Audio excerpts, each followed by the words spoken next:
What we want is a reinvigorated alliance that recognizes that what has ailed our societies is not just a set of bad policies, but a malaise of hopelessness and complacency.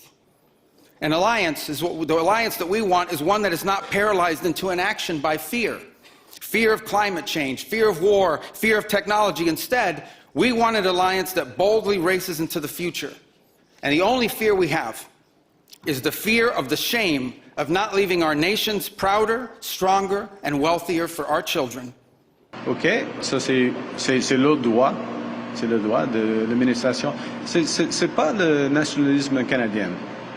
Le nationalisme canadien, c'est un nationalisme civique. Un nationalisme en respect des cultures diverses, des foi diverses, But look at this response to Marco Rubio's big speech in Munich the other day. Widely praised, very well received. Marco Rubio went there to explain the United States foreign policy, and in ways that were much less acerbic than J.D. Vance's speech last year, or than a Trump speech can be, like the one that Trump gave at Davos. Here, I want to show you a couple of clips from Marco Rubio's speech. These are chosen almost randomly. It was such a good speech. It was so densely packed. I think Marco Rubio is great. I got to say, I would love it if he were to go on to become president. He's so thoughtful. He's a master of foreign relations. I think he deeply believes in freedom, and he articulates things so well. Take a look at a couple of clips. An alliance ready to defend our people, to safeguard our interests, and to preserve the freedom of action that allows us to shape our own destiny. Not one that exists to operate a global welfare state and atone for the purported sins of past generations. An alliance that does not allow its power to be outsourced, constrained, or subordinated to systems beyond its control. One that does not depend on others for the critical necessities of its national life. And one that does not maintain the polite pretense that our way of life is just one among many, and that asks for permission before it acts. And above all, an alliance based on the recognition that we, the West, have inherited together. What we have inherited together is something that is unique and distinctive and irreplaceable, because this, after all, is the very foundation of the transatlantic bond. You know, I should probably go through the entire speech, because although it's a few days ago now, it's so important. But my point is, the speech was great. It was well received. It was proud and historic, and it was a good pep talk to the West. Sometimes I think J.D. Vance and even Trump can make people feel down because he's so bombastic, but Marco Rubio was encouraging people to feel great with him. Sort of the opposite of Mark Carney's whiny anti-American speech at Davos, where he basically called for all the little countries to join together to take down the evil USA. Oh, excuse me, all the little countries plus China. We understand that this rupture calls for more than adaptation. It calls for honesty about the world as it is. We are taking the sign out of the window. We know the old order is not coming back. We shouldn't mourn it. Nostalgia is not a strategy. But we believe that from the fracture, we can build something bigger, better, stronger, more just. This is the task of the middle powers. The countries that have the most to lose from a world of fortresses and the most to gain from genuine cooperation. The powerful have their power. But we have something too. The capacity to stop pretending, to name reality, to build our strength at home, and to act together. That is Canada's path. We choose it openly and confidently, and it is a path wide open to any country willing to take it with us. Thank you very much.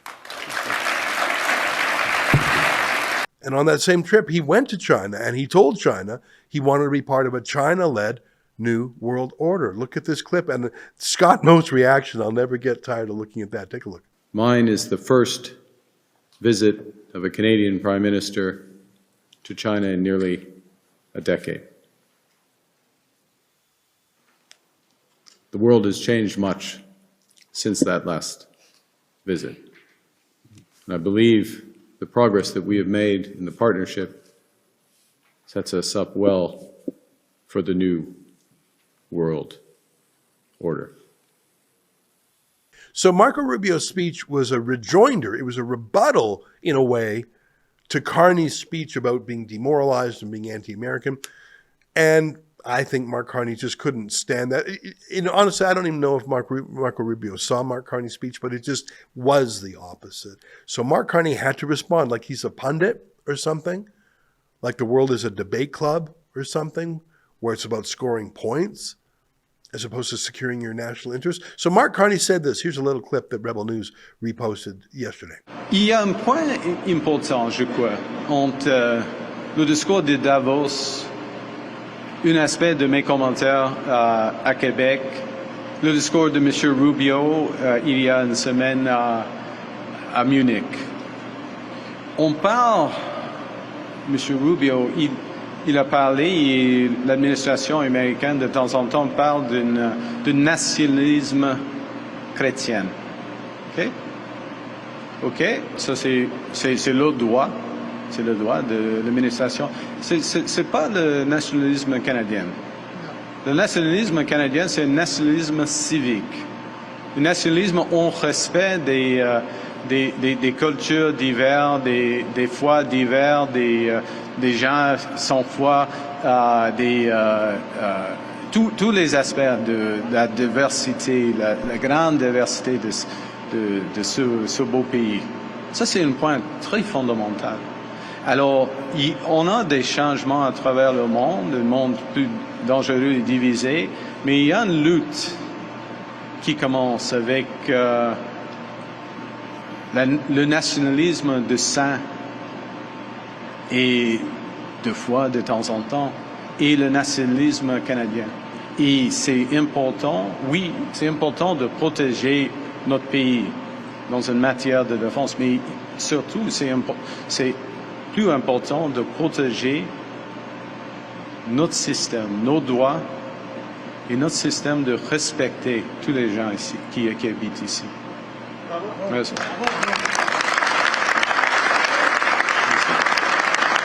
Hang on a second. Did Marco Rubio actually say that? Did he really call for Christian nationalism, which to liberals has a certain meaning? It's code for, I don't know, racism or prejudice or something. That's how it's used typically by the Canadian left.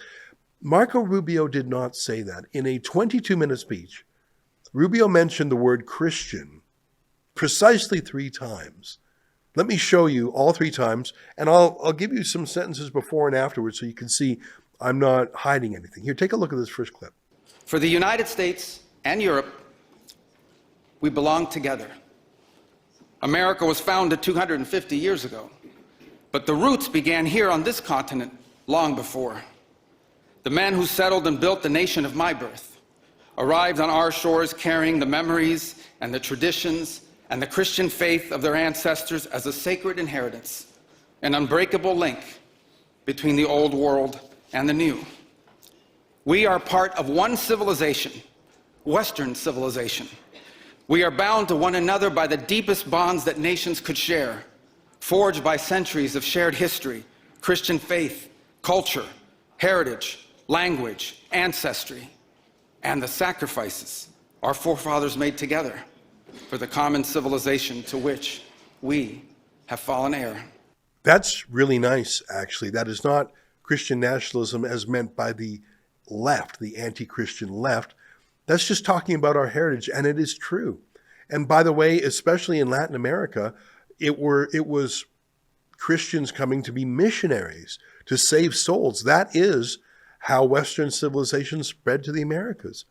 That's just talking about our history and our heritage. So those were 2 of the 3 mentions of the word Christian, and here's the 3rd word, Christian. So in a time of headlines heralding the end of the transatlantic era, let it be known and clear to all that this is neither our goal nor our wish. Because for us Americans, our home may be in the Western Hemisphere, but we will always be a child of Europe.